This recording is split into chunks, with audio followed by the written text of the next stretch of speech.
तो स्टूडेंट्स, आज हम चैप्टर नौकर हिंदी के क्लास 6 के क्वेश्चन आंसर्स देखेंगे।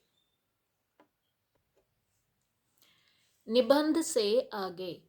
प्रश्न 1। गांधी जी इतना पैदल क्यों चलते थे? पैदल चलने के क्या लाभ हैं? लिखो। गांधी जी अपने शरीर को स्वस्थ रखने के लिए पैदल चलते थे। पैदल चलने से हमारे फेफड़ों में अंदर तक हवा पहुंचती है। हमारे शरीर पर अनावश्यक चर्बी नहीं बढ़ती। हमारा स्वास्थ्य अच्छा रहता है तथा हमें दूसरों के ऊपर आश्रित भी नहीं रहना पड़ता। पैदल चलने से लाभ ही लाभ हैं। प्रश्न 2। अपने घर के किन्हीं 10 कामों की सूची बनाकर लिखो कि ये काम घर के कौन से सदस्य अक्सर करते हैं। तुम तालिका की सहायता ले सकते हो। तो हमने ये नीचे 10 काम लिखे हैं, आप कोई और भी लिख सकते हो। पहला है घर का सामान लाना। तो क्योंकि हमारे घर में ये काम पिता करता है तो हमने पिता के नीचे टिक कर दिया। अगर आप खुद करते हैं तो आप यहाँ पे भी टिक कर सकते हैं, या भाई करता है या चाचा या दादी करते हैं तो आप वहाँ पे टिक कर सकते हैं। घर की सफाई करना, माँ पे टिक किया है हमने। बिस्तर रखना, मैं मतलब मैं अपना बिस्तर खुद रखता हूँ। अगर आपकी मम्मा करते हैं ये काम तो आपको माँ पे टिक करना है। खाना बनाना माँ और बहन मिलके करते हैं। कपड़े धोना माँ और बहन मिलकर करते हैं। इस्त्री मतलब प्रेस करना भाई और बहन करते हैं। जूतों पर पॉलिश करना मैं खुद करता हूँ। अतिथियों की सेवा मैं और पिता करते हैं। बाहर का कार्य माँ, दूध लाना पिता। ठीक है, तो आप अपनी अकॉर्डिंग इसको चेंज कर सकते हैं। अनुमान और कल्पना। गांधी जी अपने साथियों की ज़रूरत के मुताबिक हर काम कर देते थे, लेकिन उनका खुद का काम कोई और करे ये उन्हें पसंद नहीं था। क्यों? सोचो और अपने शिक्षक को सुनाओ। उत्तर। गांधी जी को किसी की सेवा लेना अच्छा नहीं लगता था। उनका मानना था कि सेवा के हकदार बीमार, बूढ़े और बच्चे होते हैं। हमें अपना कार्य स्वयं करना चाहिए, तभी आत्मनिर्भरता आती है। नौकरों को हमें वेतनभोगी मजदूर नहीं, अपने भाई के समान मानना चाहिए। इसमें कुछ कठिनाई हो सकती है, फिर भी हमारी कोशिश सर्वथा निष्फल नहीं जाएगी। गांधी जी की इस बात को अपने मित्रों को समझाओ। उत्तर।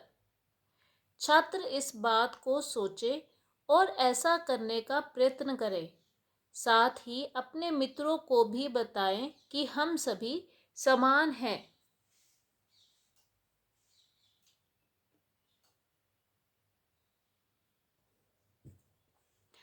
गांधी जी की कही लिखी बातें लगभग 100 से अधिक किताबों में दर्ज है।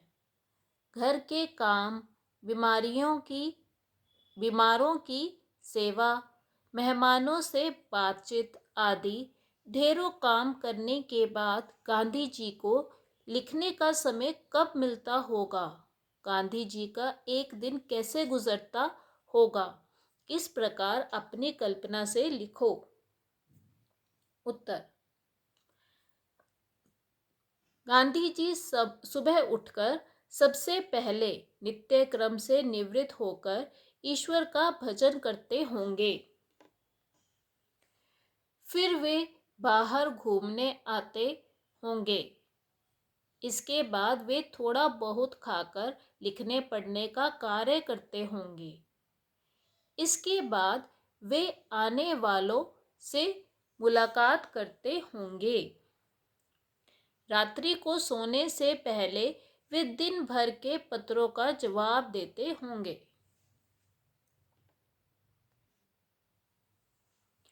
पाठ में बताया गया है कि गांधी जी और उनके साथी आश्रम में रहते थे।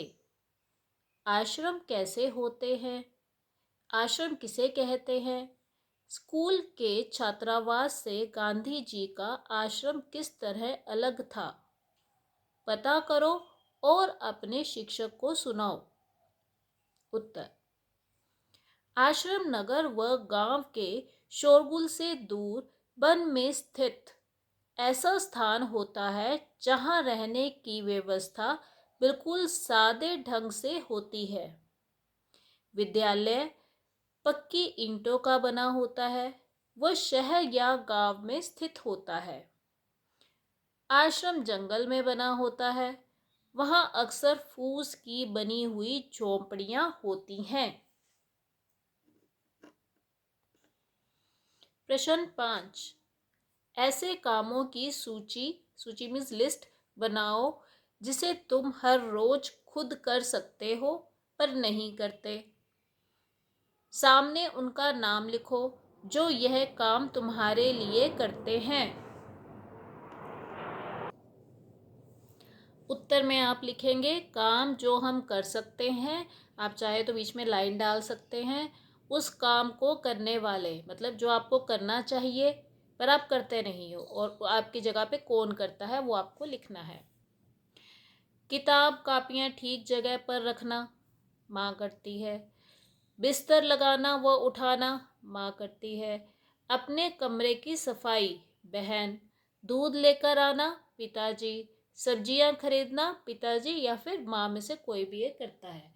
तो आप इसको अपने अकॉर्डिंग चेंज भी कर सकते हो और ये इसलिए बताया गया है ताकि आप अपनी आदतों को चेंज करें। ये काम आपको खुद करने चाहिए।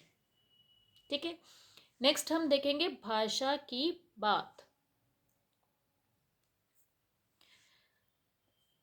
फर्स्ट का क पार्ट।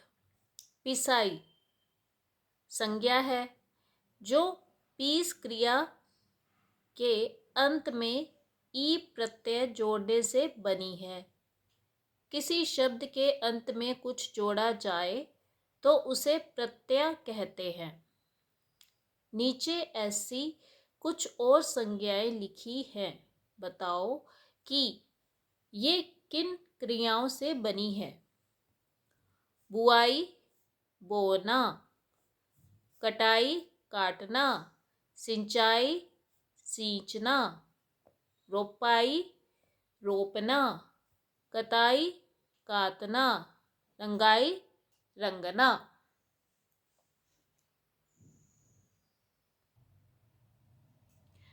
हर काम धंधे और हर क्षेत्र की अपनी अलग भाषा और शब्द भंडार होता है। ऊपर लिखे शब्दों का संबंध दो अलग अलग कामों से है। पहचानो कि वे क्षेत्र कौन से हैं। उत्तर: बुआई सिंचाई कटाई रोपाई कृषि क्षेत्र से हैं। कताई और रंगाई कपड़ा उद्योग क्षेत्र से हैं। हमारे आसपास ऐसे कई घरेलू काम हैं जिन्हें अब कम महत्व दिया जाता है। कपड़े सिलना इनमें से एक है। नीचे इस काम से जुड़े कुछ शब्द दिए गए हैं। आसपास के बड़ों से या दर्जी से पूछो और प्रत्येक शब्द को एक दो वाक्यों में समझाओ। इस सूची में और शब्द भी जोड़ो। तुरपाई कच्ची सिलाई, बखिया चोर सिलाई। तुरपाई कमीज की तुरपाई अच्छी नहीं है। कच्ची सिलाई दर्जी पहले कच्ची सिलाई करता है। बखिया कपड़े पर जहाँ निशान है वहाँ बखिया कर दीजिए। चोर सिलाई पैसे रखने के लिए पैंट में चोर सिलाई करानी चाहिए।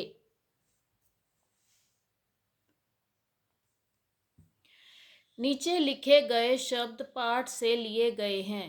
इन्हें पाठ में खोज कर बताओ कि ये स्त्रीलिंग है या पुल्लिंग।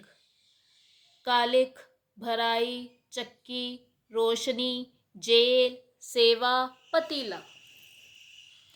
पाठ के वाक्यों की सहायता से यह भी बताओ कि तुमने यह कैसे जाना। इसे अपने शिक्षक को सुनाओ। उत्तर। शब्द हम इधर लिखेंगे, फिर आप लाइन डालेंगे, प्रयोग और फिर उसका स्त्रीलिंग है या पुल्लिंग है। कालिख, पतीलों की पेंदी में खूब कालिख लगी थी, तो ये हो गया स्त्रीलिंग। भराई, तालाब की भराई का काम चल रहा था, ये हो गया स्त्रीलिंग। सेवा, गांधी जी ने गोखले की खूब सेवा की, स्त्रीलिंग। चक्की, वे चक्की में गेहूं पीसा करते थे, स्त्रीलिंग। पतीला, नाम से पता चल रहा है तो ये पुल्लिंग है। पतीला, ला आ गया ना पीछे। पतीलों को खुद साफ करने का काम गांधी जी ने अपने हाथों में ले लिया। रोशनी, रोशनी लड़कियों का ही नाम होता है ना, तो ये क्या हो गया स्त्रीलिंग। चंद्रमा की रोशनी में गांधी जी पत्र पूरा कर लेते थे। इन शब्दों के साथ अन्य दूसरे वाक्यों में क्रियाएं लगाकर जानो कि ये शब्द पुल्लिंग है या स्त्रीलिंग। ठीक है। स्त्रीलिंग पुल्लिंग का कोई निश्चित नियम नहीं है, केवल अध्ययन एवं प्रयोग से ही स्त्रीलिंग व पुल्लिंग का पता चलता है।